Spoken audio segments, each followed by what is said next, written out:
السلام عليكم ورحمة الله وبركاته. الحمد لله رب العالمين، والصلاة والسلام على سيدنا محمد وآله وصحبه أجمعين.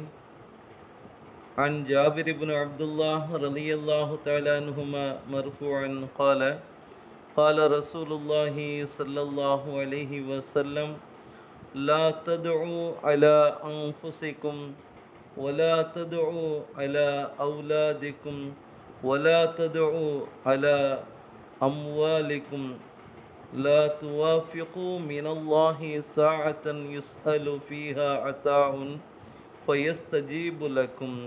ரவாஹு முஸ்லிம்.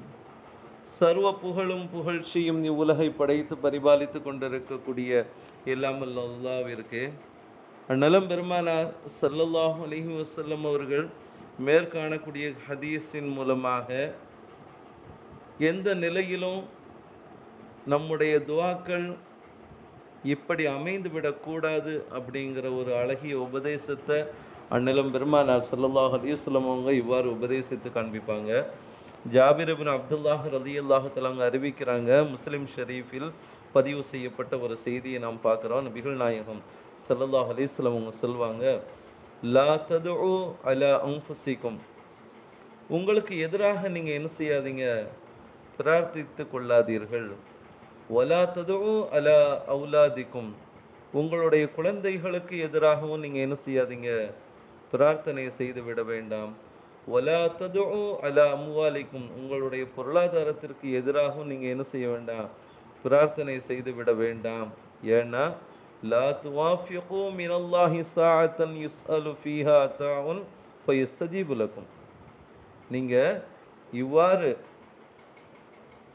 எதையாவது அல்லாஹ்விடத்துல நீங்க கேட்டு உங்களுக்கு அந்த நேரம் தோதுவாக்கப்பட்டதாக ஆகிவிட வேண்டாம். ஏன்னா நீங்க கேட்கக்கூடிய நேரம் துஆக்கள் கபூலாக்கப்படக்கூடிய ஒரு நேரமாக இருந்தா அதற்கு பதில் கொடுக்கப்படும்.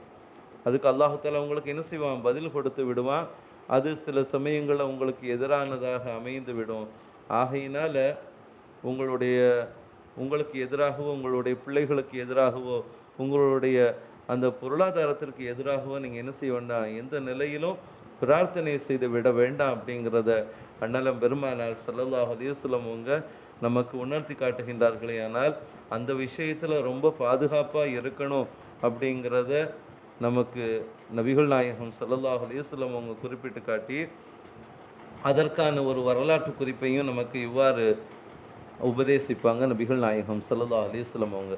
அபூ ஹுரைரா ரலியல்லாஹு தஆலா அறிவிக்கிறாங்க, புகாரி ஷரீஃபில் பதிவு செய்யப்பட்ட ஒரு செய்தியை நம்ம பார்க்குறோம். நபிகள் நாயகம் ஸல்லல்லாஹு அலைஹி வஸல்லம் அவங்க சொன்னாங்க ஒரு விஷயத்தை.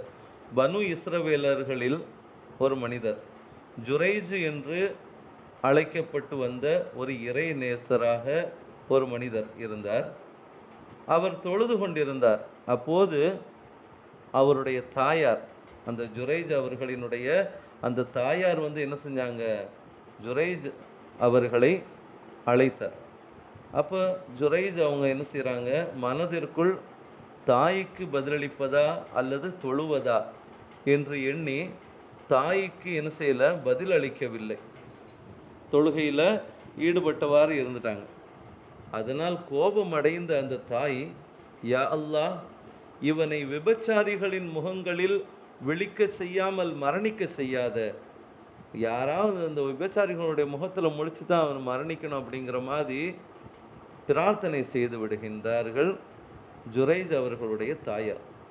ஒருமுறை ஜுரைஜ் அவர்கள் தன் ஆசிரமத்தில் தான் கட்டி இருக்கக்கூடிய அந்த கட்டிடத்தில் இருந்தபோது ஒரு பெண்மணி என்ன செய்கிறா, ஜுரைஜ் அவர்கள் இடத்துல தன்னுடைய ஆசைக்கு இணங்கும்படி சொல்லக்கூடிய நேரத்தில் ஜுரைஜ் அவர்கள் என்ன செய்கிறாங்க, இது பாவச் செயல் அப்படிங்கிறத கூறி என்ன செய்கிறாங்க, மறுத்து விடுகின்றார்கள்.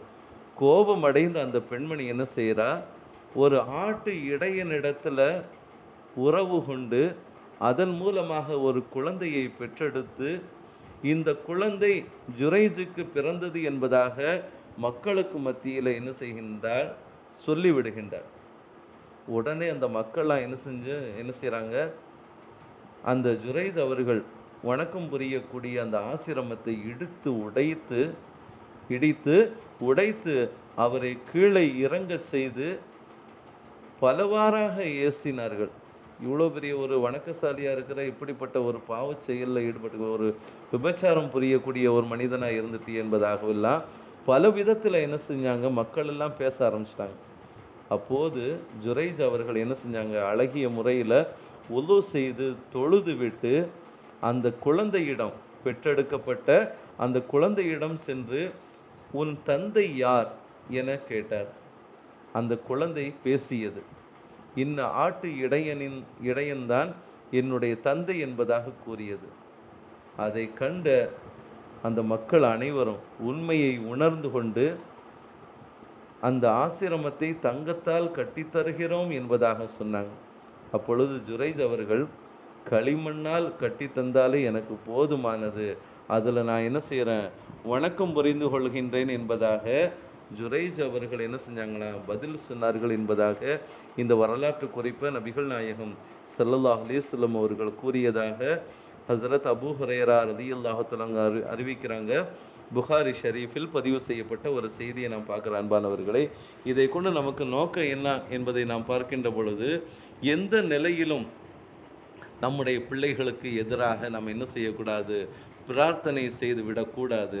அது மிகப்பெரிய ஒரு சோதனைக்குள்ளாக்கப்பட்ட ஒரு நிலையில் ஆகிவிடும். அப்படிங்கிற அடிப்படையில் நம்முடைய பிள்ளைகளுக்கு நல்ல உபதேசங்களை செஞ்சு நல்ல துவாக்களை, என் பிள்ளைகளுக்கு யா அல்லாஹ் நீ எல்லா விதமான மேன்மைகளையும் கண்ணியங்களையும் வழங்கி எல்லா விதமான அறிவு ஞானங்களையும் சிறந்த நல்வாழ்வை நீ வழங்கு அப்படிங்கிற அடிப்படையில் நம்முடைய ஒவ்வொரு பிரார்த்தனைகளும் நம்முடைய பிள்ளைகளுக்கு சாதகமானதாக இருக்க வேண்டும் என்கின்ற ஒரு அழகிய உபதேசத்தை அண்ணலம் பெருமானார் ஸல்லல்லாஹு அலைஹி வஸல்லம் அவர்கள் நமக்கு உபதேசித்து காண்பிக்கின்றார்கள்.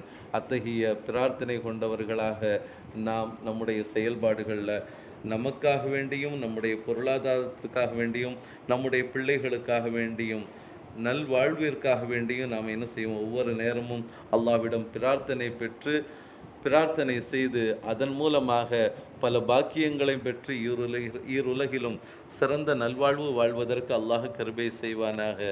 ஆமீன். வாஹிர் தஅவானா அனில் ஹம்துலில்லாஹி ரப்பில் ஆலமீன்.